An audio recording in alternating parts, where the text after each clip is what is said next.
For those of you who don't know, I'm Professor Sally Elton-Chalcraft. I'm the Director of the Learning, Education and Development Research Centre, and I'd like to welcome you to our lightning talk today, which is going to be led by Dr Tracy Hayes. I'll introduce Tracy in a moment. We've had these lightning talks ever since about April or May. We used to have them fortnightly. We have them monthly now. And the next one in January is by Dr. Hugh Moore, and details are in the chat. What we tend to say is this is recorded, so and we will eventually put these up on our LED website. So if you don't want to be recorded and you would like to ask a question or interact, just write in the chat box and I'll try and monitor that. We normally ask people, as usual, I think people are au fait with this now, for everyone to mute. You can either leave your camera on or you can turn it off, whichever, it doesn't matter. And we look forward to Tracy's talk. Tracy is going to make the talk quite interactive. So normally we have a 10-15 minute talk and then a long discussion, and we normally finish about 10 to 5 to 2, because I know people have other meetings and teaching to go off to. But Tracy has informed me that hers is quite interactive throughout. So I'm going to just hand over to Tracy in a moment, and she will guide us through this interactive session. So be aware of the fact that it will be interactive. She has got a PowerPoint, which she'll put up, but we should be able to see Tracy's lovely face in the bottom. And I will try and keep my camera on, although I'm recording. So if my internet goes a bit weird, I will actually turn my camera off, but I am still here. So I'd like to introduce Tracy Hayes. She's been the theme lead of the community theme recently, since we reconfigured the Learning, Education and Development Research Centre, and she's going to be moving to the outdoor learning theme, supporting Professor Heather Prince, who leads that theme. And these lightning talks really are opportunities for us in LED, Learning, Education and Development Research Centre, to communicate with you what we're getting up to, and really have a feedback session. And so we're delighted to welcome everybody, and I'll hand over now to Tracy. So thank you very much for taking this session, Tracy. Thank you very much, Sally. And yes, my aim is for it to be interactive, but obviously that relies on people joining in rather than just me. So I'm just going to put my PowerPoint up. Please do let me know if you can see it okay. Yeah, is we that can see that it. showing okay? Yeah, that's fine, Okay. Tracy, thanks. Okay, and Sally, if you could just watch the chat for me, because I'm now looking just at the PowerPoint and rather than at people's faces, which is a little frustrating for me. But hey, we go with what we can, don't we? So yeah, welcome. This is the first of a themed series of events that I'm facilitating on behalf for LED and for the Centre for Research in Health and Society. So jointly hosting me for this. So thank you very much for joining me and joining us today. The themes that the three events that I'm facilitating are focusing on story, and I've titled it Playing with Words, Connecting Through Story, and hopefully you'll kind of get the gist of that as we're going through. And what I want to say is I'm actually not talking about those sort of traditional action-packed heroic tales that we're perhaps more used to. I mean, we've all heard about all the sticks, spears, swords, the things to bash, poke, hit with, the long, hard things, but we've not heard about the things to put things in. The container for the thing contained, and that's a new story. Not my words, those were from Ursula Le Guin, and I'll be drawing on her work a bit more as we go through this session. So my interest really is in the smaller stories from our everyday lives. But as Ursula Le Guin also acknowledges, it can be really hard to tell a gripping tale of that minutiae of living, of caring for ourselves, caring for others, that whole amazing, complicated business, that busyness of staying alive and being a member of society. That's much more tricky. And yet this is vital, really, to enable us to better understand ourselves, our communities, and the worlds in which we live. So in this series of events, we're going to consider what makes a story tellable, who the teller is or maybe, and how storytelling can be used to bring about change. So in this first session, the lightning talk that Sally just introduced, we're going to look at the use of stories in research and teaching. I do intend it to, as we said, to be interactive.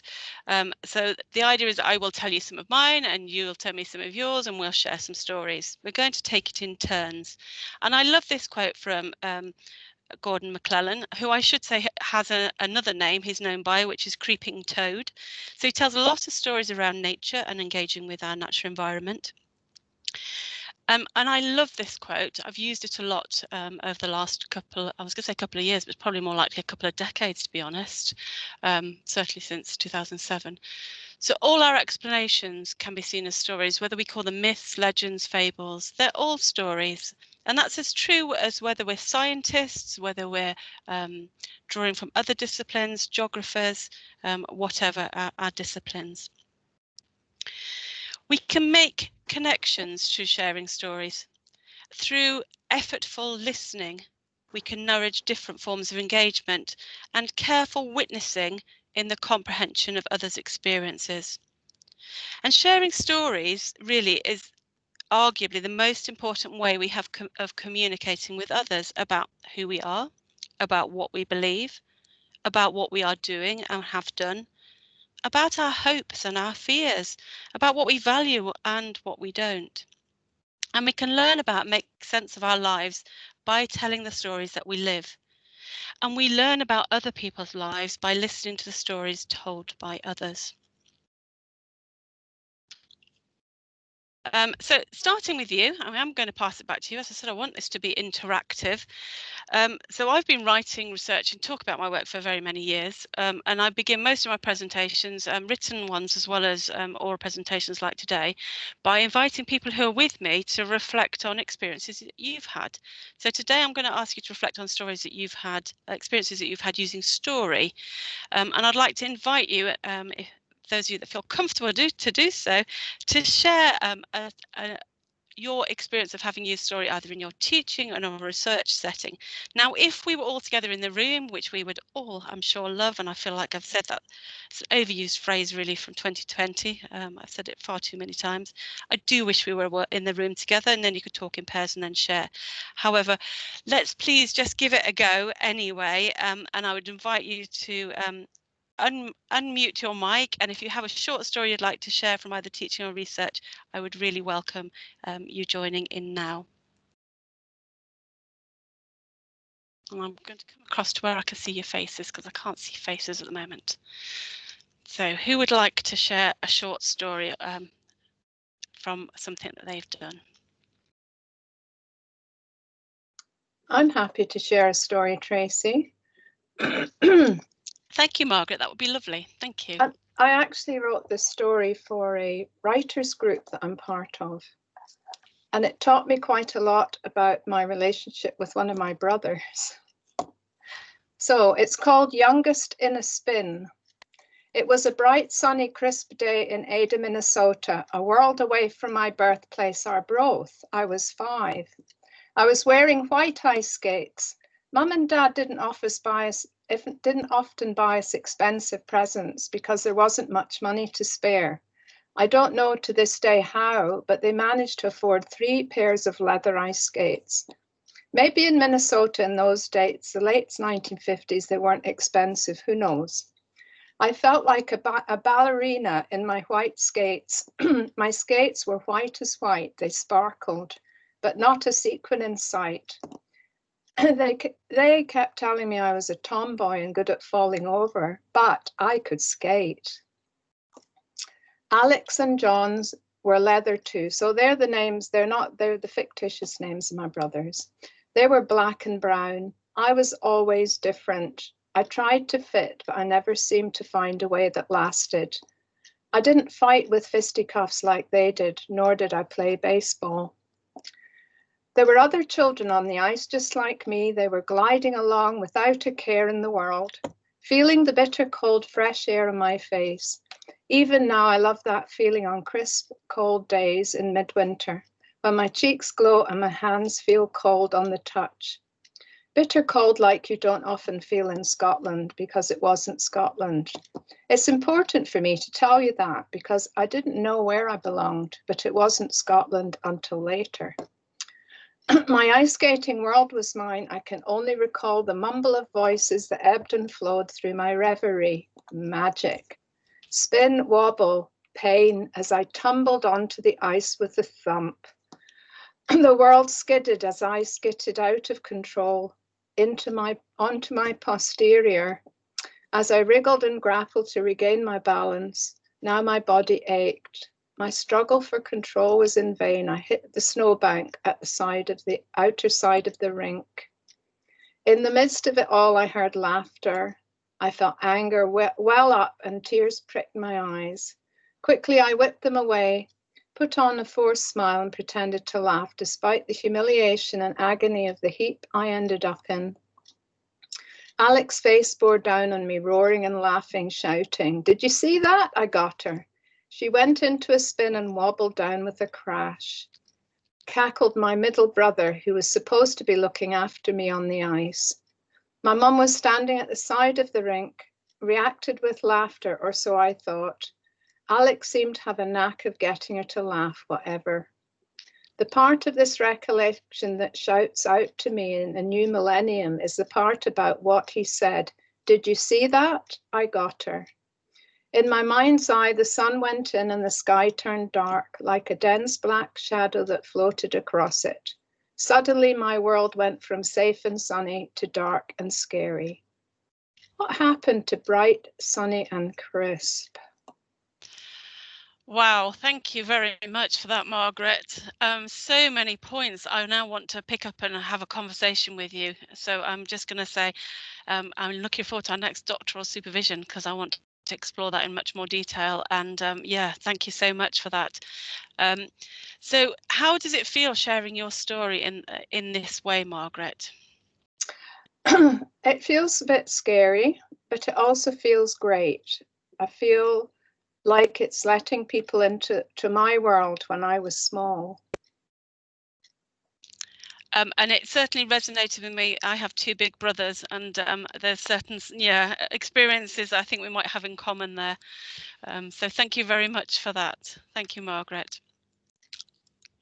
Okay, I'm going to come back to the PowerPoint. I wish we had time to go through much more stories, and hopefully we will as we go through the session. Okay, so I'm going to share a story with you now. I think there's some links we could make across with Margaret, and we'll see if we can tease those out in a minute. But this is one from a publication that I had it published recently, a short article. So I'm just going to tell you this. It's a very, very short story, this one. "Come and sit down. I've told you 3 times. Can't have you dancing while others are busy doing things." Hearing the words of the teacher, I look to see the cause for concern. One of the boys is slowly turning circles in the middle of the path. He's wearing his coat as a cape over his shoulders, his arms extended, his face turned towards the sky. Mesmerized, I watch the wind lifting his cape as he turns. I see raindrops land on his cheeks and on the palms of his hands and run off in little streams. I notice the peaceful, calm expression on his face. I'm tempted to join him. "Sit down, you'll get in someone's way." Jolted from my reverie by the words of the teacher, my gaze widens to take in more of the playground. No one is nearby. Most of the students and their teachers are huddled in the shelter. Some of them are beginning to grumble about the rain, the wind, and the cold. "Sit down now." The boy stops turning and walks over to join the others. Now, I used this within a journal article, and it was published by the Chartered College of Teaching, and I used it as an example of how we can use reflective practice. We can really think about what we see, and we can think about our actions, and really take that forward to think about, okay, how does how we act and how we react to things impact on the way that we teach, the way that we research, the way that we interact with other people. So I want to pass back to you again, and just to say, invite you to share with me, what are your initial reactions to that short story and to Margaret's story? What are your initial reactions to these tales that we've been sharing? And what points do you think that I might have focused on in my article?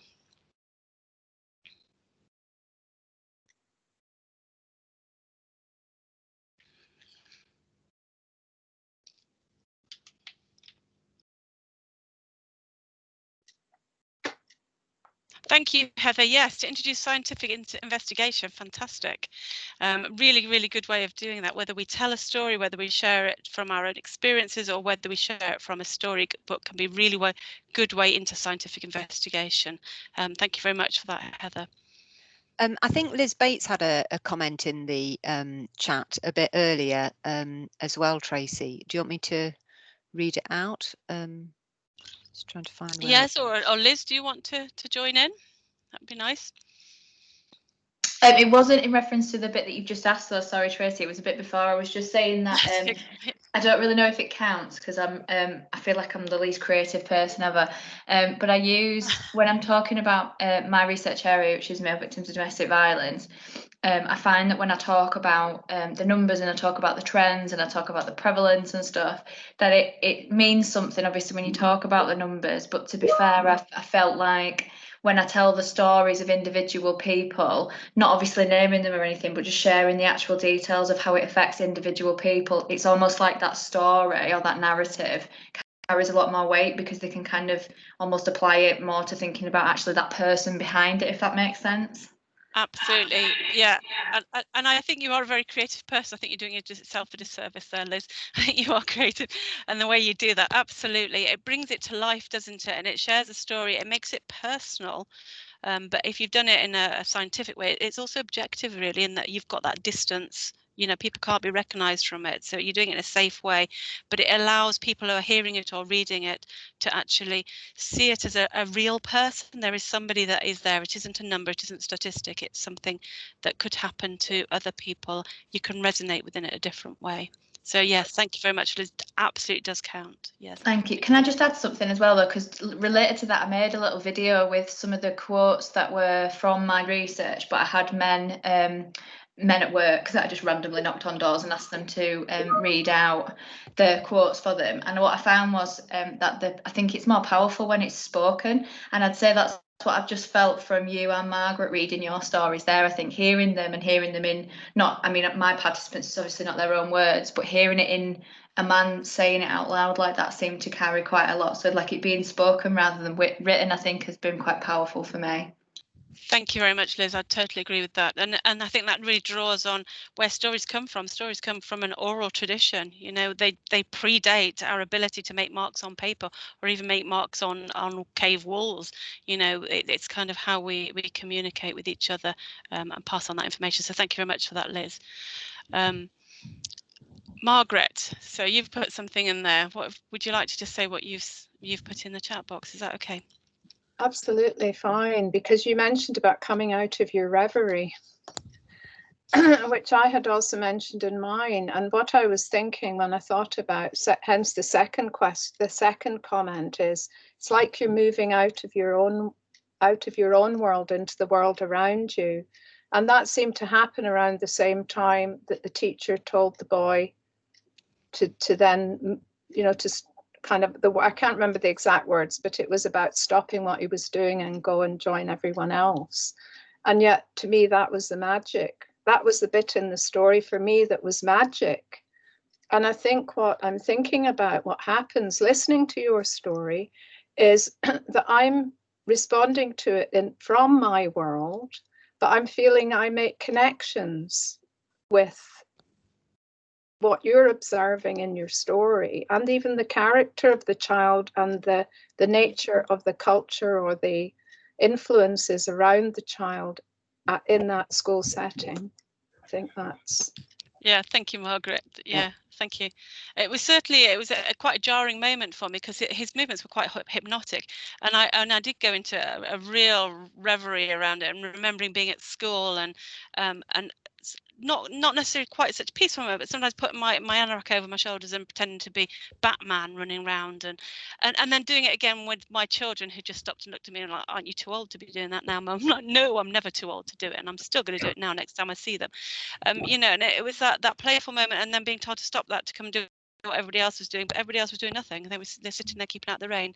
It was a really jarring moment, although it was gently jarring, if you know what I mean. In that it took me to a different place, but it also made me very conscious, and this is something I nearly missed. It was in my field notes, and it wasn't until I went back and I was reading through them, actually after I'd submitted my PhD. It was a moment from in there that I had actually missed in terms of the big write-up, because it was so small, but actually it had stuck in my memory. It had really stuck there and jarred. And it was only like a couple of minutes, and it didn't seem very significant at the time, but looking back, it's gained more significance, and it doesn't. The more I read it, more I think about it, really, about that influence other people have on what we're doing and how we're doing it. So yeah, thank you very much for that, Margaret. Lindy, would you like to join in and share about your research? Oh, hi, can you hear me? Yeah, I can hear you loud and clear. Okay. I had an interesting experience when I was interviewing South African women about their experiences and perceptions. For some women, they didn't answer my questions directly, but they came out with stories, and I brought me to recognize. I questioned why they came out with stories, and I think it was because they didn't know if I would be able to relate to what they were saying, and storytelling was the best way.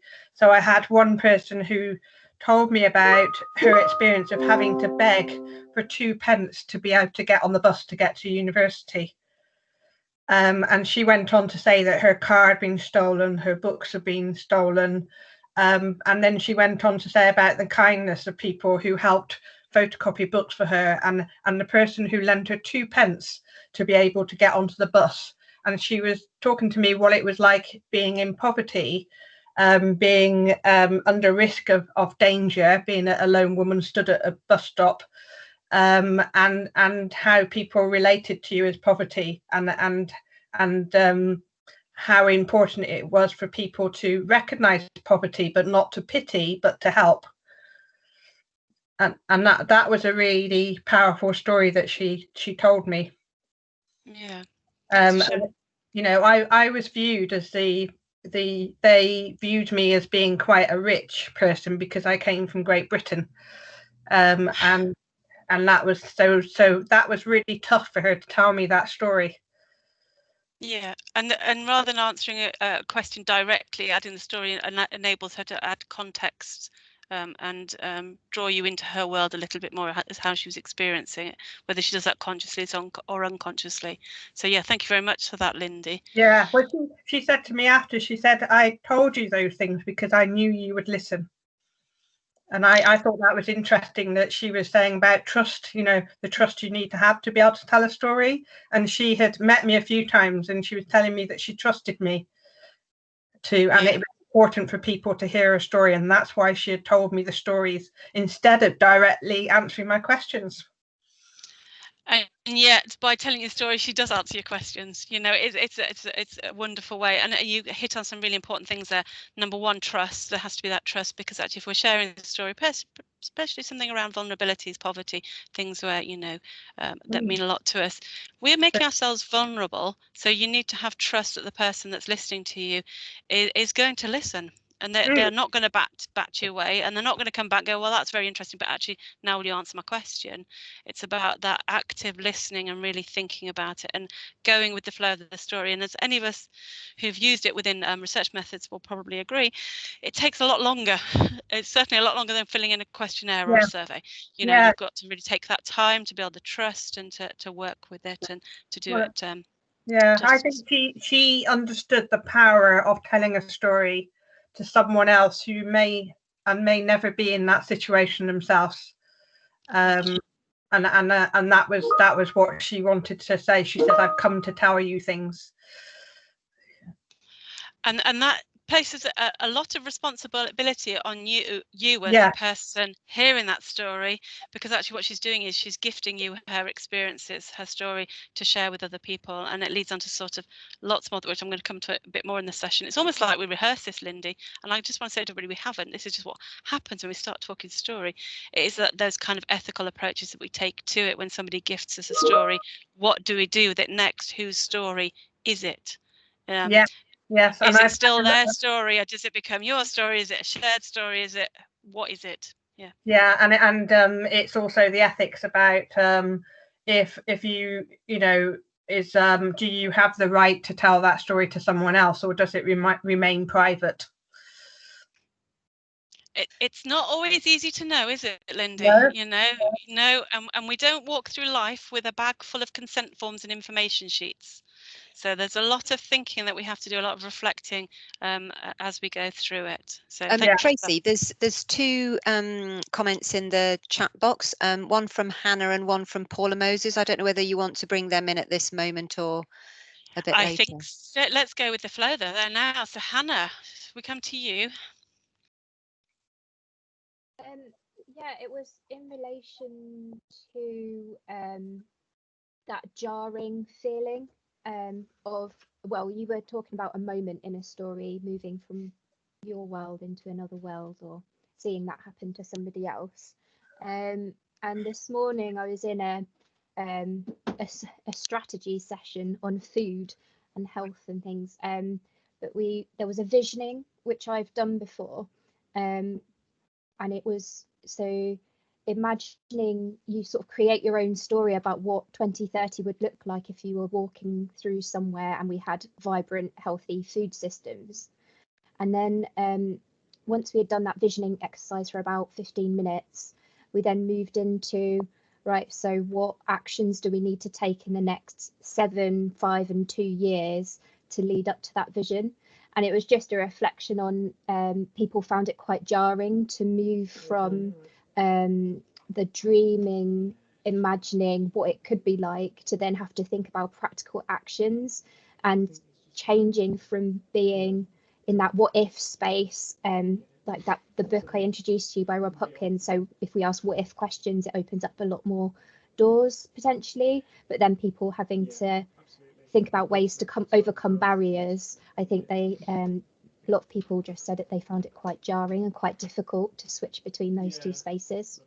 Yeah, it's different kinds of thinking, different modes of thinking, isn't it? You know, you almost need a little bit of gap between it to kind of reset your thinking. Hannah should really come with a warning that every time I've spoken to Hannah, I think I've gone off and bought another book. And apparently, according to my nearest and dearest, I have too many books, but I would argue there's no such thing. It's not possible. And if I find a way of suspending shelves from the ceiling, I will do. So thank you very much for Hannah. That was a really nice contribution there. And who was the other person? Paula Moses. Hello. I'm not sure if this is relevant, but I use lots of stories and picture books with children when I work with them on philosophy for children. So, and a lot of picture books with quite old children as well, or old in my book, sort of 12, 13-year-olds. And so we might read a pretty innocuous story, like Where the Wild Things Are or something like that. And then they'll end up starting to talk about, you know, really big concepts like reality and dreaming and fairness and parenting and, you know, sort of big ideas. And it sort of is a useful way of getting them into that. I don't think that really links exactly with what you've just been talking about, though. But I think, yeah. But it's extremely powerful for getting children. And I used the same books with the teachers that I train as well in it as well. And they seem to get, you know, a sort of a fast track really into talking about big concepts that we don't normally, or most people don't normally spend their time doing. Yeah, and I think it does link in. I think it's incredibly relevant, and it's weird that you said it, because I've actually got that very book on my desk. Because I was talking there's proof. I was talking with a student about it only yesterday, and she's designing a walk for families, a family walk outside, and is using that book. And it was like, oh yeah, I've got a copy of it. Here it is. It's interesting. I've just been, we've been developing a project to work with Tameside Council to do story walks to get families re-engaged with the outside spaces once we can actually start using them again after COVID, and we're doing it all around storytelling and storytelling walks. But hopefully the project keeps getting pushed because of the lockdowns. But the other thing I used to really think was very powerful when I was a teacher was using the thing called social stories, which is pretty ancient in terms of primary teaching, but really useful. So, you know, it could be something as sort of simple as a child being really nervous about going to school or going swimming or having a problem with bullying or something, you know, something more serious. And you would talk to them about stories that have very, very similar situations in them. Quite often we'd write them, you know, to sort of fit in with the child that we were working with. And there was just something about looking at it from a perspective of another child that they would often feel very caring about or empathetic about, would help them then think about their own situations. It's a bit like sort of they will talk to a puppet more than they'll talk to you, you know, some of the little ones. I used to find that the social stories really used, and Daniela's just told me that they're still being used. Excellent. And I would say we're using the same techniques really when we're using research stories. We're using the same techniques as we are with social stories. It's something that, you know, we've captured and we're sharing for a purpose. They have a reason. It's not just entertainment, is it? It's more than just a story. It has a purpose So thank you very much, Paula. Yeah, absolutely fits in. It's less threatening, isn't it? I suppose less threatening than talking about yourself. Absolutely, and shifting the story into sort of, and this is where fictional techniques can be really useful to bring into research as well, because it does shift it into a safer space. It seems less threatening. We can explore the issues. It enables us to say something that's very personal and could cause harm, but we can take it into a safer space so we can explore the wider cultural, social issues around it. We can explore the context in a much better way. So yeah, thank you very much for that, Paula. Okay, Tracy, there's Pete's got a comment, and also Daniela, but I don't know whether you want to hang fire and move on or whatever you. Hey, let's keep going with the flow. I think that's the best way. Pete, have you got a comment? Oh, just an idea, because I've been reading a book. I have read it before. It's called Winning the Story Wars. It's a bit different from what we've been talking about.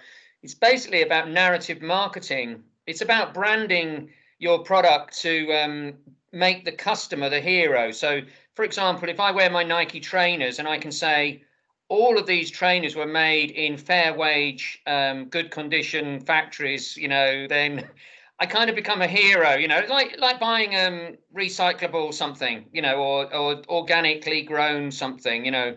But it's a very powerful book, I find. It's Winning the Story Wars by Jonas Sachs, because it has this idea that the story, he really learned from the Pilgrim's Progress. So anybody who's a good old Christian will have read that. John Bunyan, is it? Paul Bunyan? Anyway, it's a big old book. And the guy comes across the Slough of Despond. I used to live near Slough, so I always remember this bit. And the mentor has lent the pilgrim a thing to, I think, you know, he might have a staff or something. It doesn't matter, a magic lamp. It doesn't really matter. The idea of this kind of way this guy's interpreted story is that kind of mythical story, you know, where so he bangs his staff on the side of the Slough of Despond, and it builds a bridge. It grows into a tree or a bridge or something. I don't know. You know, it's quite interesting listening to us talking about stories, because I sort of think, well, this is what I'd ask you, is that you said just then about fiction and about, if I generate narrative data, you know, if I talk to people and they tell stories like some of the research stories we've been hearing, is that fiction? That is their reality, is it? Or, you know, it's quite difficult, isn't it? Because they could be using story to communicate with you, or they could be telling it how they feel it is. And so that kind of, I'm interested in that, the status of narrative data like that. Yep. Thank you, Pete. And Danielle, if you don't mind, I'm going to press pause on you, because actually But again, it's almost as if we'd rehearsed it, and we haven't. But actually, Pete's given me a really good way into my next slide. So just bear with me while I come on to that slide, which is, if you can tell me, can people still see the presentation? And let me come on to. We So can this see the, one. we can see the presentation, but it hasn't moved on to the next slide. Has it gone now? No. Does it say the carrier bag theory? No. Let me come back. Oh, the joys of working virtually. You've got to love it, haven't you? Yeah. Let's try it again. Right, can you see that one? Can you see it now? Yes. Okay, I'm going to keep it like that then. I don't know how messy it looks to you. It's a bit messy on my desktop, but I can see your face, Sally, so that helps as well. So the carrier bag theory, really, it's a counter argument to what Pete was just talking about. So I have that book, The Story Wars. It's one Pete mentioned to me quite early on in my PhD, so I have it on my shelf. And really, what Ursula Le Guin is proposing is kind of a shift away from that approach. So she's really calling for a shift away from man the hunter narratives that tend to naturalize fighting, aggression, war, competition, towards a newer kind of story that's focused on the centrality of collecting things, of carrying things. And like her, I feel pretty sure that the first thing that we invented, mankind, womankind, humankind invented, was something to carry things in. Absolutely vital for gathering, which I would arguably say is more important than hunting, but then I would say that because I'm a vegetarian. So if you're going to gather things, you need something to put them in. There's only so much you can hold in your arms. And for the women of the world, carrying babies, food, wood for the fire, water for drinking, I'm going to say a spear is very little use. We need holders, we need bags, we need boxes, we need baskets. And yet over time they seem to have been deemed as less important than the big heroic tales of wars and battles and being a hero. So Ursula Le Guin in her work invites us to think about story as a kind of carrier bag. It holds together words which in their turn hold meanings. And then we can bring those stories together as a conversation as we're doing today, which I think we can think about as an even bigger carrier bag. And I find that a really interesting and exciting concept to play with, which is what I'm playing with at the moment in some of my work. So if we think about a conversation, it can encourage a form of more than listening. It's where we understand listening not as a passive state, but really as a careful witnessing of another's story, as we've seen with Margaret's stories, as we've seen with Lindy, in particular with what Lindy was sharing with from her research, and with Hannah from her quick short story from this morning, you know, really fresh experience that she's had about that jarring of being able to imagine into the future, but then bring it back into actually concrete actions can be quite difficult. So my emphasis really here, and that is my emphasis I put in bold, that wasn't those authors' emphasis, is really about witnessing. We are witnessing another person's story when we're listening to it. So I'm going to want to come back to Paula now and pick up on Paula's point, if that's okay. No, it wasn't Paula, was it? Sorry, Daniela. Sorry, got the wrong name there. Sorry, Paula, putting you on the spot there. Hi, everyone. Yeah, my point was about safeguarding. So yeah, most of us work in education, or if you had primary school experience, secondary, obviously safeguarding is huge, and it's equally as important at university. And all people who receive safeguarding training, most of the training is carried out through telling stories, and they do come with a warning. Obviously, if you feel uncomfortable, you may leave, because the stories they share are very sad and very emotional. And I think it's really important that they actually share the stories, because it allows adults to realize that it's very important. And similarly for children, especially with this new RSHE guidance, which just came into the force, although that schools have a time to actually put that into practice. There's a huge element and huge focus on safeguarding and keeping children safe. And it's very difficult, some of these topics. Teachers need to discuss with children, and children need to discuss with teachers, and obviously the disclosures they may have to make. And if teachers can tell stories children can relate to, they might be able to better understand what is actually happening in their own lives, and they may then make the disclosures. Yeah, Thank you very much, Daniela. Yes, I'd agree with you. And previous roles as a youth worker and a community development worker before I came into academia, having a key role within safeguarding issues, those stories can be really, really painful. It can be painful for us to listen to, as well as for people to share them. And then it's then like, where does that go? What does it happen? We have to kind of think about all of those kind of things. So thank you very much for that, Daniela. Jane, would you like to just because you've picked up on what's talked around there around the gathering the stories in the carrier bag, would you like to just explain that a little bit more? Is that okay, Jane? Yes. Hi. Hi, Jane. Yeah. I just really like that image of the carrier bag, and that the things inside that carrier bag are related, or can be related to one another, a bit like telling stories through objects that might be related, and that you build up a narrative. And what I was referring to is some research I did where I asked people to give me their stories about a day, where they recorded themselves speaking those stories to themselves, and then they sent me the recordings. And so what somebody was saying earlier as well about that quality of spoken words and spoken stories and how important that is. But these stories, this particular project, were stories of just very everyday stories. I have them written down. I can share them at some point. But and so they sort of inconsequential things in people's lives that have a beauty about them, and collectively these stories are actually very powerful and tell that collective story of significant moments that can be lost. Absolutely. Yeah. We can miss them because we see them as sort of so everyday, so mundane, so inconsequential that we don't necessarily give them that attention that they warrant.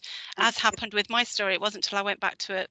I was just flicking through my notebook kind of a while after I'd submitted my PhD, and I was like, actually, that's really important. How did I miss it? It was just a couple of sentences. And it had so much more meaning when you've got that time to put it together and to see it as more than mundane. So yeah, thank you very much.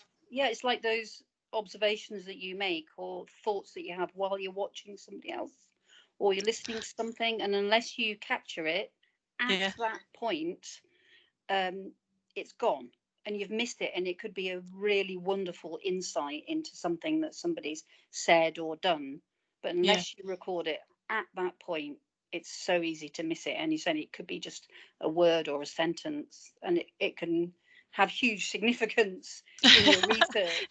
And before you know it, it's Yeah, absolutely. I mean, as I look back at my notebook, it literally was one or two sentences, and actually now it's become this journal article that's been published. And you know, if I hadn't made that note, would it have come back to my memory? I don't know. Maybe at some point in the future, I might have been in a similar kind of setting and had a deja vu moment and go, oh, I feel like I've been here before, but not necessarily know what to hinge that on. So I don't know. It may have come up again, but I'm glad I captured it somehow and that I could go back to it, and I think I've come back to it at the right time for me to actually interpret it in a useful way, if that makes sense as well with what my work's going to.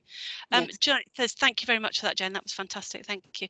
Johnny, I can see you've got your hand up. Would you like to say something, Johnny?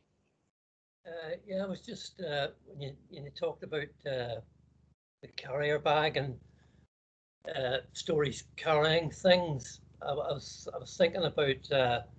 My stories tend to come in very short poems. I was wondering if it would be, if you'd like me to share one of my poems, because it's very short, but it packs so much meaning. Yes, please. Yes, please. And he's not one that's going to make me cry, is it? I should put a warning out there. Johnny has a tendency in supervision to make me cry, because he'll suddenly say, oh, I've just written a story, and he'll slide it across the table to me. And then I'm a weeping mess. So, yeah, go for it then, Johnny. Thank you. Has that come up? It has come up, yeah. Yeah, this is a poem that I wrote it. It was supposed to be about depression, about my depression. But what it actually revealed was only half of it was about depression, the other half was about another disorder, which is complex PTSD. And just writing this short poem and writing it in the way, the reason I put it up on the screen is because I wanted people to see how it was written, because every poem I write is written in a different format. And what this showed was two different sides to me that I didn't know was there. So I'll just read it. It remains unseen. It takes over me. It debilitates me. It lives through me. It is me. From nowhere unannounced, it engulfs me. It diminishes me. It's not me, but I have become it. And that's the second half of that was about depression, whereas I thought the whole thing was about depression, and what came out of that and added to the evidence that I was collecting about complex PTSD was the first poem, the first verse there, which was actually about something different. It wasn't about depression at all, and that was revealed through all this meaning that was packed into this little poem. So I just wanted to share that with everybody. Thank you so much for sharing that. Get anybody's comments on it, actually. And did you find that by putting it into that form, it allowed you to sort of interpret and to understand it in more about what was actually happening than? Yeah, it's the remain unseen and from nowhere unannounced, sort of, or it's like a verse in itself, if that makes sense. Yeah, it does. Yeah, just the way it could be laid out in a different way, and it wouldn't pack as big a punch. Yeah. I'd just be interested to hear what other people think. Absolutely, it's because we're seeing it there and also hearing it, so we've got both formats really. So yeah. Yes, so would other people like to comment on Johnny's sharing there? Can you just say that again, Johnny, where you said about the bit? Were you talking about the difference between the first part of the poem and the second part? Just say that again. I didn't quite catch what you were saying. Well, originally, the poem was about my depression, but it turned out whenever I analysed the poem and looked at it and talked about it and reflected in an auto-hermeneutic way, I discovered that it was only the second verse was about depression. The first verse was actually about complex PTSD, and it revealed a structurally disassociated part of my personality, which had complex PTSD. Right. Does that make sense? Yeah, that's better. I just didn't quite catch it. That's why. Yeah, it's a cracking thesis. You'll probably be interested in reading it at some point in the future, Pete, once it's gone through the Viva process. So yeah, I thoroughly recommend it. Okay. Anybody else want to just respond to Johnny, and then I'm going to come on to the final part of the presentation because I'm being mindful of the time and it's a busy day for people. I just wanted to say, Johnny, there's quite a lot of comments in the chat box that you ought to have a look at. People are very moved by the fact that you've shared this, really powerful and so on. So thank you for sharing that. That's one of the more tame ones. Thank you, I appreciate that. I've managed to keep my mascara on today, so thanks, Johnny. Yeah, my thesis comes with a health warning. Yeah, and a box of tissues. Yeah. Back to you, Tracy. Is it okay if I make a quick comment, Tracy? It is. Yes, it is, Margaret. Yes. The bit that stands out for me, Johnny, is the second last, because it's disappeared now. So, but you say it's not me, but I became it. And the bit that stuck out for me was it's not me. Yeah. That really resonates for me, and it also fills me, I can feel the emotion of it, but it fills me with a bit of an excitement and a question as well. Who are you? This is not you, so who are you? That's a question that comes up. Exactly. That's what the whole chapter's about, really. Oh, right. Yeah, we've definitely got to do joint supervision at some point, so you two can just talk to each other and I'll sit and drink tea. Okay, again, it would be awesome. Okay, so bring this to a close. Can you see the final slide? Is that showing on your screens, folks? Yes, it is, Tracy, that's fine. Thank you. Okay, so there are ethical and moral questions, dilemmas really raised through entering the lives of others, which is what stories allow us to do. We're participating alongside people, we are sharing stories, we're sharing thoughts, we're making ourselves vulnerable, we're witnessing and listening to other people being vulnerable with us. And I like a quote here from, I'm going to add in from Witherall and Noddings, where they say that really stories represent a journey into the realm of practical ethics. So it takes us beyond that kind of process that we tend to go through, the ethical process at the beginning where we're doing a proposal and getting approved to do things. They really take us into the practicalities of it and really think about it. And I think we need to be really open to this and really honest about it when we're reporting it. It becomes messy sometimes. It's never as clear cut as we think it's going to be when we're putting those research proposals forward to an ethics panel, and we need to be really open about that and talk about it. And that means that we need to really remain vigilant and responsive. We've got to be conscious of what we're witnessing, what we're interpreting, and everything we see as we're seeing it, we're interpreting it as we're going, and then when we reflect on it, we're interpreting it again. And I'm not going to go into massive methodological stuff today. I'll save that for one of the other sessions.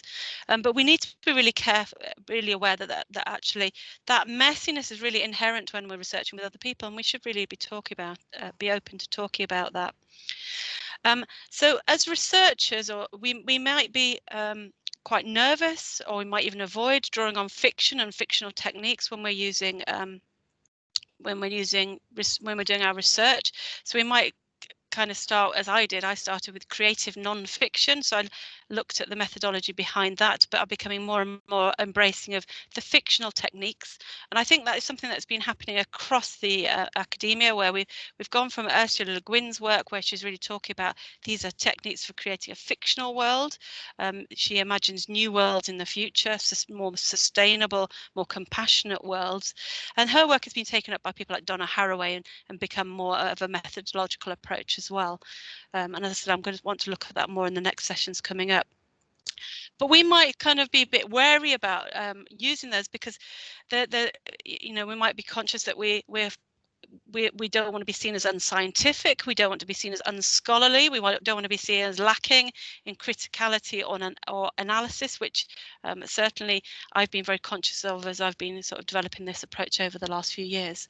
However, what I would say is I want to share something with it. As a wise woman recently reminded me, we need to have the courage to be imperfect, to actually embrace that messiness and that unknown, and to go for it. Because if we can do that, then we've got a chance to sort of be more meaningful, I think, with our work.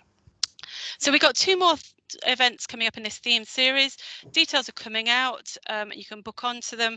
The first one's in February. It's a workshop where I'm going to look more at story crafting methods, how we can explore those everyday, I call them magic moments, but mundane moments.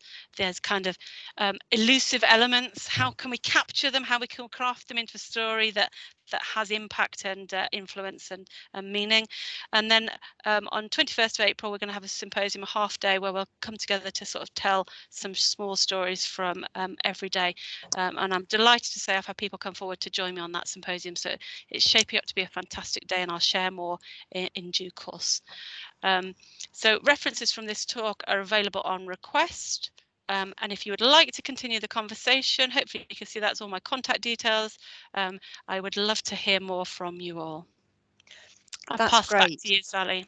Thank you, Tracy. That was really, really interesting, and I like the interaction between everybody. That was fantastic. I didn't even get a chance to say anything myself. I will just quickly say, as a religious education teacher educator, this is our bread and butter. I mean, a couple of people who are also teachers have said similar things, but this whole idea of interpreting. I talk a lot about the student teachers bringing their baggage with them. So that fits in nicely with your bag thing, and just interpreting in different ways, and interpretations being hierarchical and power driven as well. So different religious groups will interpret, say, the Adam and Eve story as an oppressive story of women, or an emancipatory story. So that's very interesting. Story is so fascinating. So thank you for opening the story box to us this afternoon. It's been fantastic. And this draws to an end our series of lightning talks for this semester. And as we said at the beginning, it's at the beginning of the chat box. We've got Dr. Hugh Moore talking in our next one in January. I think it's January the 16th. So thank you all for joining us.